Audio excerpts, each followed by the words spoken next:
Hey, here we are. It's live. It's Monday and just gone 8:30, and I'm ready to go again with another property finance Q&A. If you've been here before, you'll know the drill. And that drill is that you fire some questions about property finance in the chat box, and I answer it. And I hang around till about 9 o'clock or longer if there's more messages. And you get to learn not only what you want to know, but you see what other people's questions are. And I'm going out live via YouTube, LinkedIn, and a couple of my Facebook groups and a couple of Facebook pages. So wherever you're watching, hi, welcome. And if you're watching this live, great to have you along. If you're watching the replay, great to have you along too. Because not everyone is free at 8:30 on a Monday morning. They've got, there's other things to do in life than sit and watch me. So some people catch it later. And if that's you, just give us a quick hashtag replay so that I know you're watching the replay. A few people jumping on saying good morning and good morning to them. Excuse me. So had a bit of a cough, not that sort of cough, mind you. Not a COVID cough, just a cough over the last week or so. So just getting over that. Not a cold, weirdly enough, but just a cough. So there we are. Busy couple of weeks coming up. I'm going to be doing the last two of my 4-day workshops and Ninja Investor programs. So these are people that have jumped on board with me at my advanced level training, at various points during the last 2 years, actually. Most of them are during this year, but there's some from the previous year where we were in lockdown most of last year and couldn't actually deliver live events. So I'm going to be shooting down to Bristol Wednesday morning to deliver that one, and then straight over to Birmingham to deliver the next one. And in between that, I've got a day with my top level mentees, my Ninja Achievers, the current group, where we've got a day in Birmingham next Tuesday. So a busy couple of weeks for me. And there we go. So in the meantime, I'm here to answer some questions. A few more people saying good morning, or good morning to all of you. And so I see a couple of regular visitors to my Monday morning live. That's good. I do this once a week. Once a week's enough for me. And you fire some questions, I'll give you some answers. So what do you want to know? What do you want to know? That's the question. Now, Q&A isn't much use without some Q's. I can give plenty of A's, but I can't come up with the Q's. That's your job. So what do you want to know? And while you think about that, I'm going to take a sip of tea. Always like to have a cup of tea on standby when I'm doing my Monday morning Q&A's. So got a question? Fire it in. And hey, if you're not coming through my Recycle Your Cash Facebook group, are you a member? And if not, come along and join us. Let me give you a link. There we are. I'm just going to cut and paste that, pop it in the chat box. There we are. Copy there. Paste there. Yeah, we've got, 1,300 people, I think, in that group now. And, it's a great way to connect with me and find out what I'm up to, keep up to date, because whatever I'm doing, I'll be posting it in there. So that's a good way to do it. So, questions. Got a question? There's one question which I'm going to jump into right now, but coming through YouTube, got a question, pop it in there, and I'll answer it. And there we are. So, we got a question from coming through YouTube, MBA07. Now, you'll see that I always put the question up on screen. I think that helps because then you can read it as I read it out. And for a lot of people, that works better than just trying to listen to what I'm saying. Okay, so if you buy a commercial property that is vacant, 100% cash, how long does it need to be tenanted for it to be valued on a market value basis and a vacant possession value? Yeah, good question. And a bit of background detail on this. For people that are just fixated on residential renting. Commercial lending is substantially different, and most of what you know about residential letting does not apply to commercial. So, for example, MBA is absolutely correct that you cannot get a mortgage, a commercial mortgage, on a commercial property if it hasn't got a tenant. Now, of course, buy-to-let lenders are very happy to lend on properties where they're vacant. You buy them vacant, and they say, "Yeah, we'll stick a tenant in when you're ready." Sooner the better, please, but do that. Commercial lenders, no. They say no tenant, no rental income. No rental income, no mortgage. Come back when you've got a tenant. So how long does it need to be tenanted? So the answer is, MBA, is soon as you like. In fact, it doesn't have to be tenanted. All you need is a signed lease agreement. As long as you've got a signed lease agreement, commercial lenders will run on that. So it's mortgageable. So I guess that's good news. That's what you were hoping to find out. So I'm able to give you a positive answer on that one. So yeah, literally, it's a great way to recycle cash.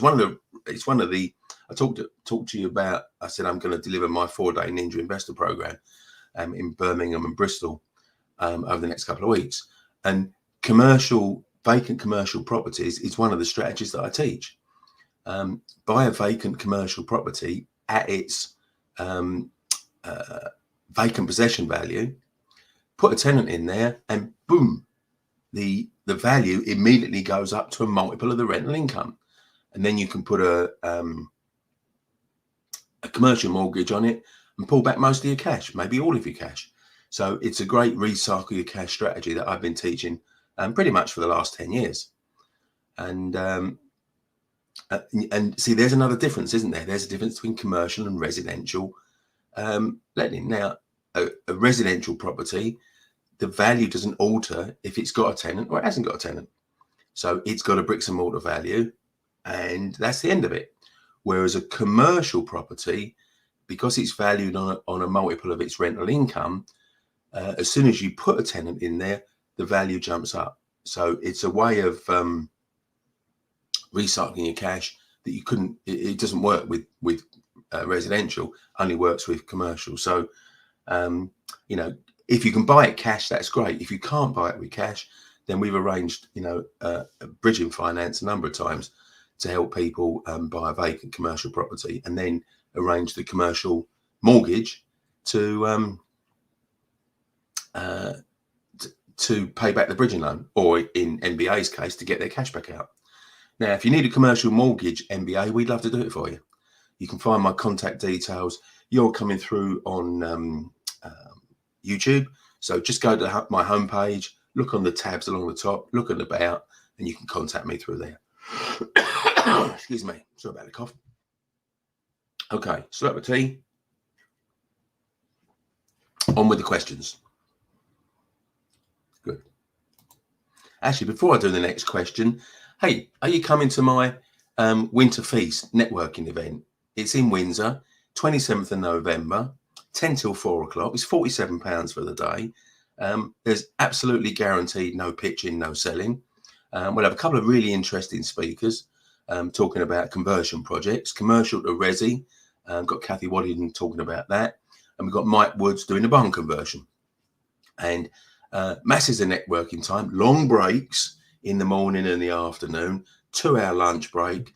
So it's geared up for bunches of people that just want to chat to other property people. And, hey, if you're like any other property investor, I know you can talk the hind legs of a donkey if it's about property. So come along. Let me give you a link. 27th of November, last Saturday in November, 47 quid. What's not to like, eh? Let's pop that in the chat box there.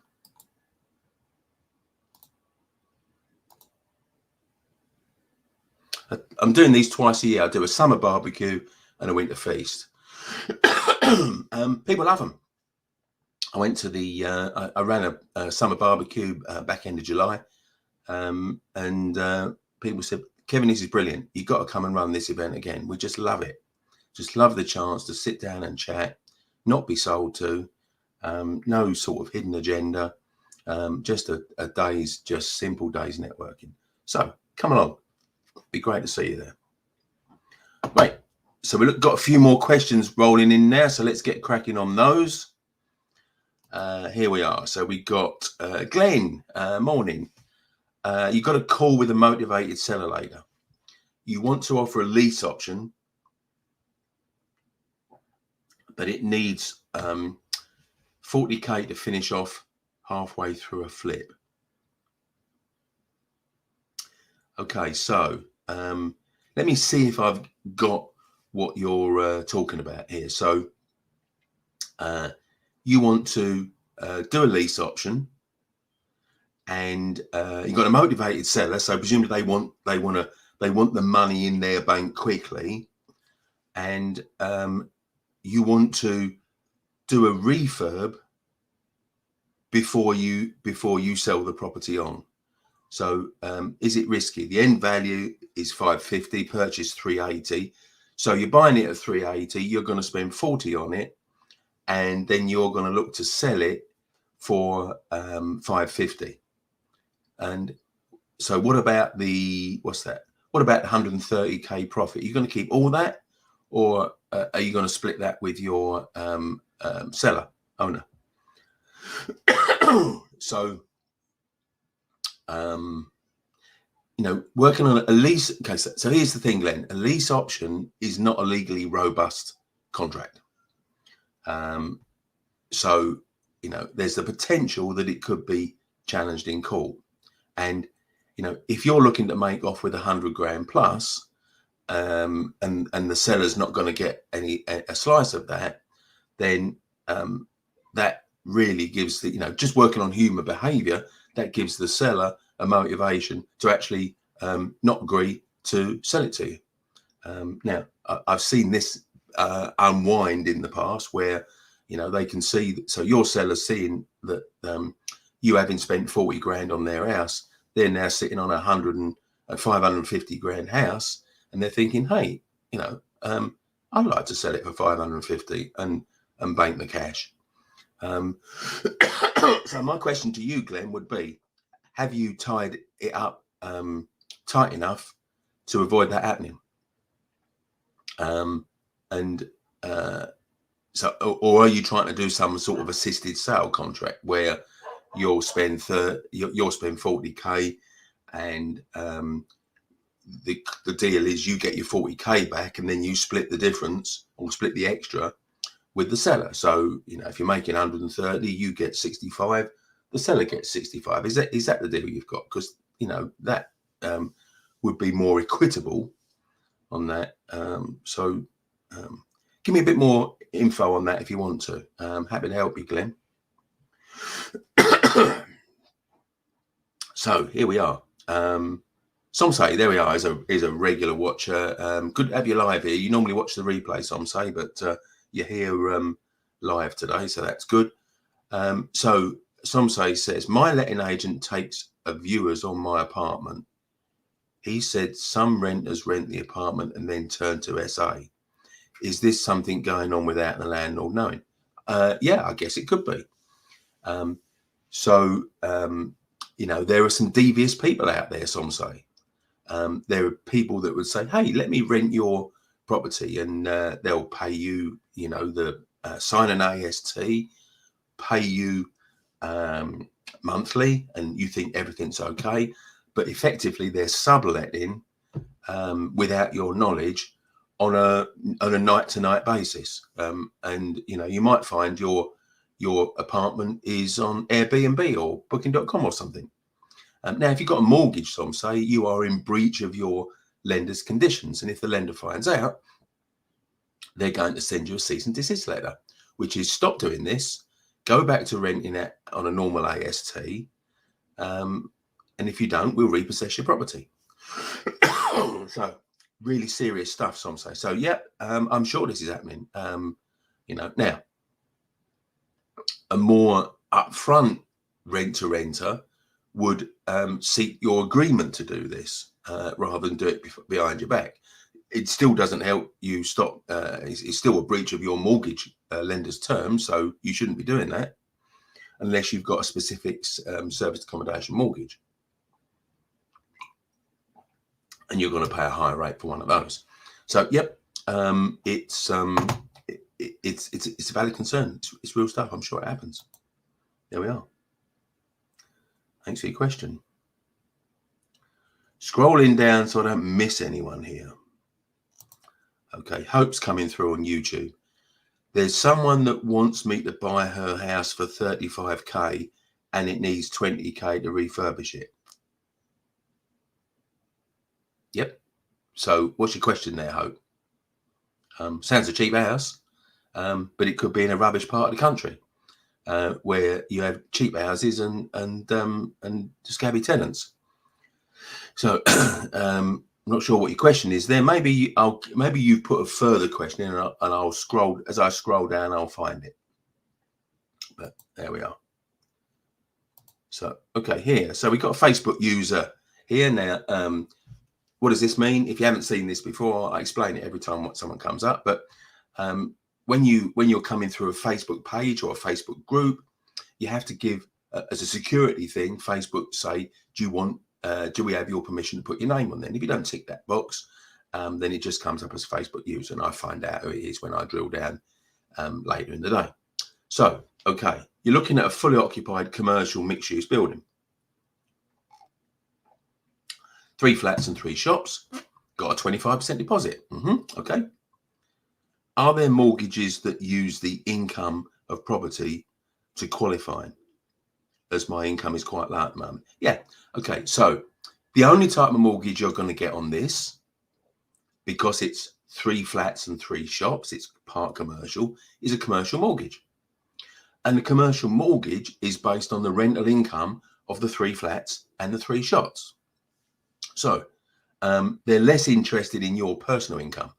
Now, if you want us to arrange that, we'd be very happy to broker a commercial mortgage for you. So if you I'll try and come and find you. Excuse me, but let me give you another. You're coming through Facebook, so let me give you my Facebook page. This is a good way to connect with me. You can just send me a message here. I check it every day. Well, more than every day, really. Let's just find that for you. So if you want us to broker that for you, sounds like a fairly standard deal. Happy to do that for you. There we are. So let's get in touch and let's get you a 75% commercial mortgage. Good. Hopefully this is not your first deal, because commercial lenders don't like newbie landlords. They want you to have been a landlord for at least 12 months. But as long as we'll find that out when we do. Right. Okay. Here's another regular. Will, good to see you, Will B. If I sell my home and use the cash to buy a currently unmortgageable home, 2 kitchens, regulated tenant. Yeah, it looks like you've got half a question there. So I'm hoping if I scroll down, you're going to do the rest of that question. So yeah, if you do, let's see what else you come up with. Okay. MBA's back with it. I'll reach out as a couple of brokers I use only seem to find lenders that value the property in a vacant possession. Yeah, I mean,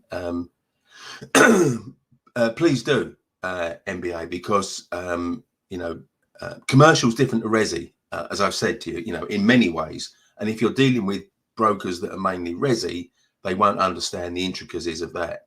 And they may not understand, and we've done this in the past. We've actually just got the tenant to sign a lease, showed that lease to the commercial lender, and got an income-based mortgage. So, yeah, just get in touch. Be very happy to help you. I've given you, as I said to you previously, go to my YouTube homepage. Just click the About tab and you'll see my contact details. Alternatively, as I put my Kevin Wright Property Finance Expert Facebook page link there, if you want to come through Facebook, let me know. Yeah, very happy to broker that. So come along. Okay, so here we are. And the house after it's done is worth 90k. Okay, so you can buy it for 35. You can spend 20 on it, and it'll be worth 90. Well, sounds like a deal. Not sure what your question is yet. Maybe I've still got to come to that. So you're teasing me a bit there, aren't you? Really, Hope. You're dribbling it out bit by bit, and getting me hooked and engaged to find out what the next part of your question is. Good. Okay. Right. Okay. So Will's back. Regulated tenant. Now, if that means that they're on a regulated tenancy, you won't be moving them out.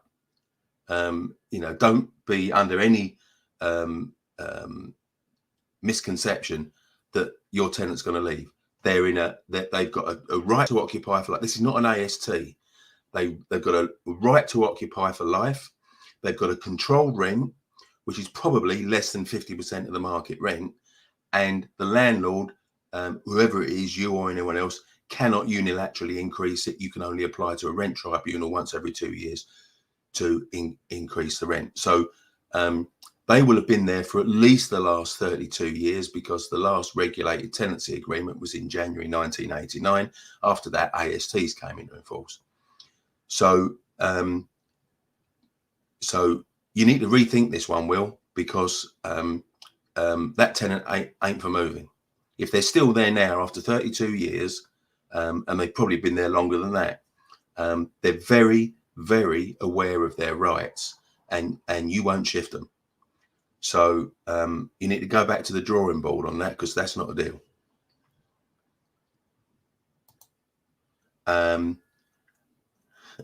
And you won't get a bridging lender to lend because they'll realise that you can't get rid of a regulated tenant. So whatever you plan to do, rip the kitchen out, move your resi mortgage to our new home, none of that's going to work because you won't be able to get rid of the tenant.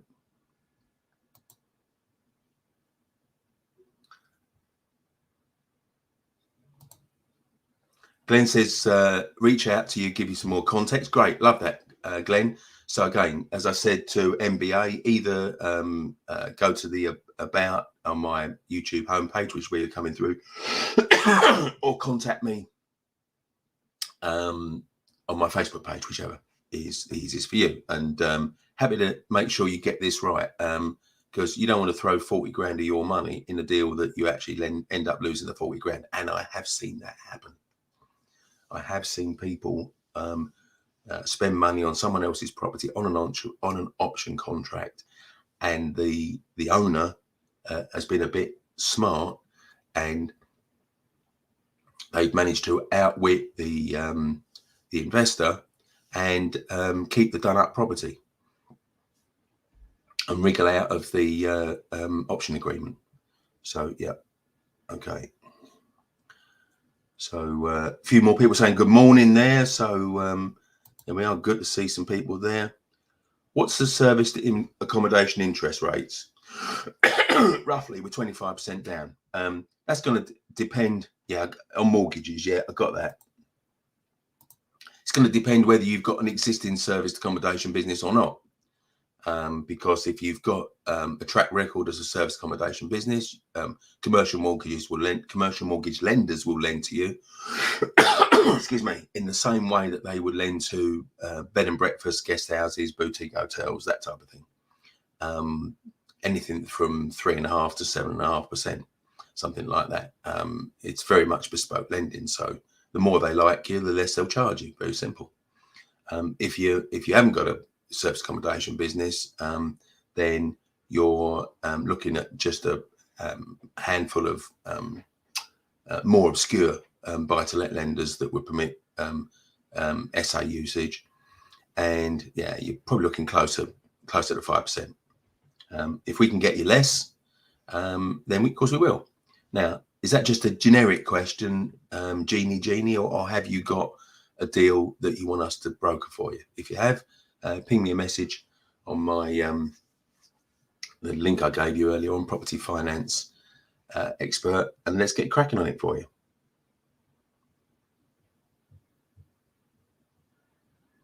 So here we are. Jackie, there we are. Good to see you. I'm trying to establish if turning my home into an SA, it's a 4-bed barn conversion. I have no idea if there will be sufficient demand. Okay, well, that's the first thing to understand, isn't it? Is there a demand? So act as a consumer, as a renter of a short-term let, and go on places like Airbnb in your location and see if there's any similar properties, any 4-bed properties. Doesn't have to be a barn conversion necessarily, but go and see if there's any to rent. And if there is, sometimes you can see on the dates that you're looking at, you can see their calendar. So see if it's just pick some dates in there and see if you can get a look at their calendar. And is it free to book most of the time? In which case it would say there's not much demand, or is it pretty much booked up? You'd expect it to be anything to be booked up less this time of year. But you know, can you see what bookings are like? You know, can you see back? And can you see forward into 2022? How is an SA mortgage assessed? Is it based on income? If so, can I test the market before moving lenders? No, you can't test the market, because your current lender would not permit you to do serviced accommodation usage in your main residence mortgage. That would be a breach of your mortgage terms. You can't do that. Now, if you want to breach your terms, that's up to you, but I'm certainly not going to condone you breaching your mortgage terms. And the other question is, where are you going to live? You know, so if you do this, you know, if you do turn your home into a service accommodation, where are you going to live? Maybe you've got somewhere lined up. I don't know.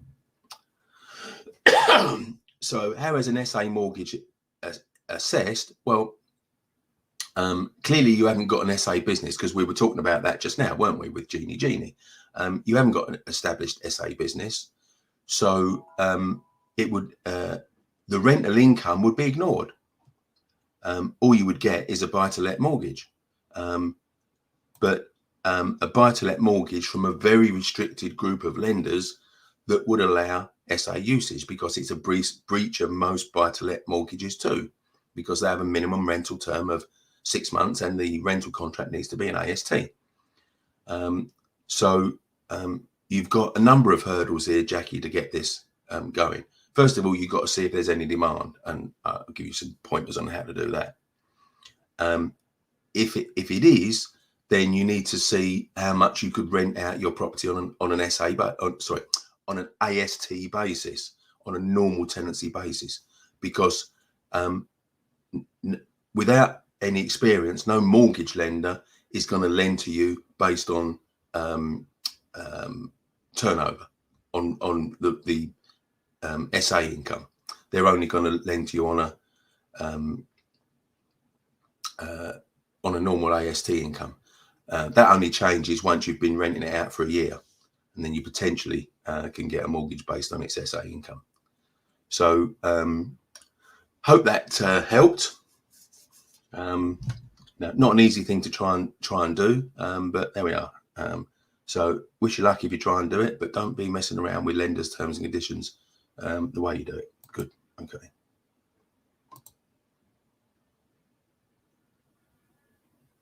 I'm either building a granny annex or buying a flat for the regulated tenant.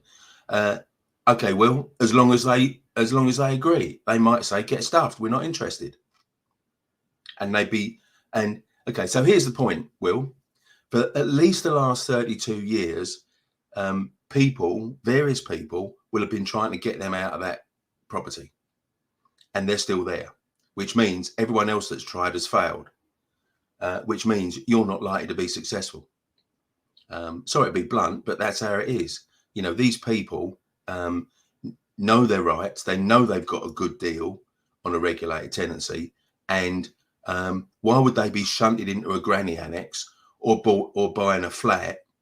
So what you're going to live, but you can't transfer the regulated tenancy, so they're going to have to give up the regulated tenancy to go into the granny annex or a flat. Listen, good luck with it, Will, but I think you're on a hide into nothing, fella. Honestly, I do. I've watched how these regulated tenants operate for the last 30 years, and if you can get them to agree to that, well done. But until you do, everything is hypothetical.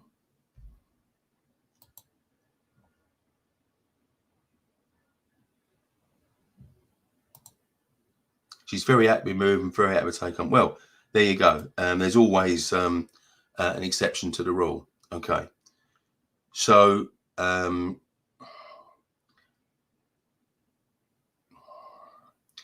think you're going to struggle to get a bridging loan, to be honest, because bridgers won't believe that unless you can get a legal undertaking and that's going to happen.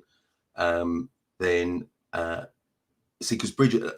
been very skeptical about your plan, and based on my experience over the last 30 odd years, and bridgers will be too. So unless you can come up with a cast iron, copper bottomed, legally binding way of her being happy to move and give up her regulated tenancy, then bridgers aren't going to take it on, I don't think, because they'll think the same as me. Yeah. She'll say all that. When it comes to it, she can say no. Change my mind. I thought about it. I've lived here too long. No, I don't like the sound of a granny annex. Don't like the sound of a flat. I'll stay here. So unless you can get a legally binding agreement, then I don't think you're going to get any bridger to touch you. There we are. Sorry to be pessimistic, but there we are. I deal in real stuff, not fantasy. Not dismissing what you're doing, but there we are. Okay. Process and access to funding, i.e. a bridging loan at getting a disrepair at auction. Okay, Mr. Psychology, there we are. Okay. Looking to get a property that's damaged and disrepair at auction. Could you explain some processes? Really?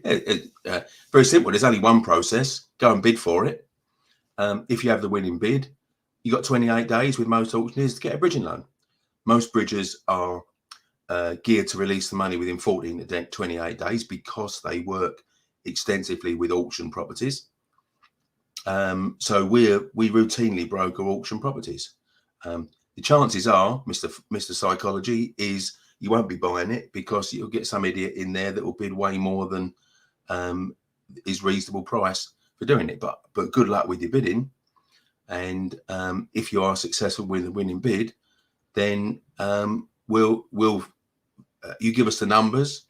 We'll find a bridger. They'll offer you terms.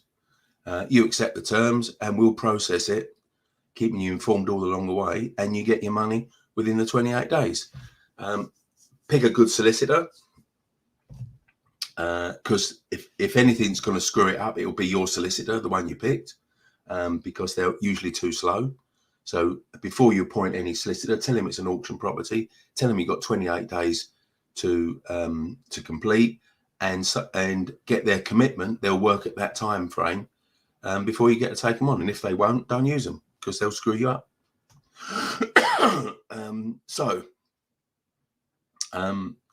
Now have a look at my YouTube channel. You're coming through YouTube. There's about 5 or 6 videos that I've done. If you scroll through the property finance tips, where I've talked about getting buying properties at auction. So let me give you that link here.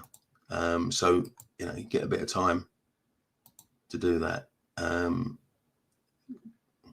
do that. That'd be good, because giving people a lot of guidance on that.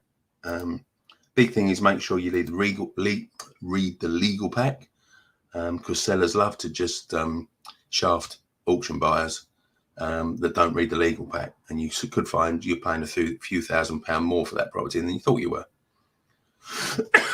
So, need any more explanation on the process, Mr. Psychology? Let me know. Happy to help. So, Genie, okay. You got 2 SAs already. Or okay, so yeah, good. So you've got an existing SA business, so we can take you to commercial lenders, and they'll lend based on the yeah. So they'll lend. So if you've got an existing business, Genie, let's tell you how that works. So they would look at your occupancy levels for your business on those 2 SAs. They would look at your profitability on those 2 SAs, and they would project that forward to the new one. And they say, well, we'd expect you to produce a similar result on your next SA purchase. So yeah, so we'd hope to get you rates between the 3 to 4% on that basis. But as I said, it's all it's all dependent on how much they like you. But we'll put a good word in for you. So just ping me a message, and we'd be happy to broker that for you, Genie. There we are. Thank you very much. And good to see you here again. Will B says, I like it when you are blunt, Kevin. 200 characters is not enough to explain the situation. No, I get that. So message me privately, as I've said to others. You've got 2 ways to do that. Jump on the homepage in YouTube, and then just find the About tab along the top, and just contact me there. And ping me an email or something, or let's have a chat. And because if I can get more of a handle on it, maybe we can get bridging for you. Good. Okay. Happy to help you, Will. You know that you're a regular here, so if I can help you, I will. Okay. So Facebook user, there we are. When it comes to development finance for projects, do lenders work the GDV from the lowest possible resale price per unit, or do they take what agents within the areas claim to be the market value? Neither. They don't do either. They don't really take much notice of agents. They don't need to. Why is that? Because they have their own RICS valuer, and their RICS valuer does a market appraisal, and they would work the lender wouldn't work the GDV out. That's why they have a RICS valuer. The RICS valuer would work the GDV out. Now, are they going to be on the more cautious side? Yep, they certainly are. Are agents going to be a bit frothy and optimistic? They probably are too. So expect a valuation lower, a GDV lower than what the agents reckon they can sell it for you for. Yeah. Now, if you've got a development finance project in the pipeline, let's have a crack at brokering it for you. Love to do that.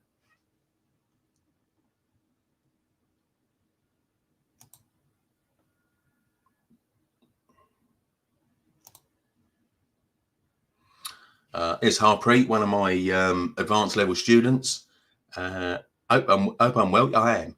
I'm very well, and had a good time in Scotland. Yeah, see, we chatted last week, didn't we? And I was up in Scotland, had a few days break, and very nice it was too. Thanks for asking. Good. Okay, so there we are. It's 9:10 now, just gone. I said I'd be here till 9, but that often runs over because if you ask a question, well, I'm going to answer it, and so it's the polite thing to do, isn't it? I'm not going to just cut off and leave some questions unanswered. So, hey, got a question? Better be quick, because I'm going to be off, and I won't be back again until next Monday at 8:30.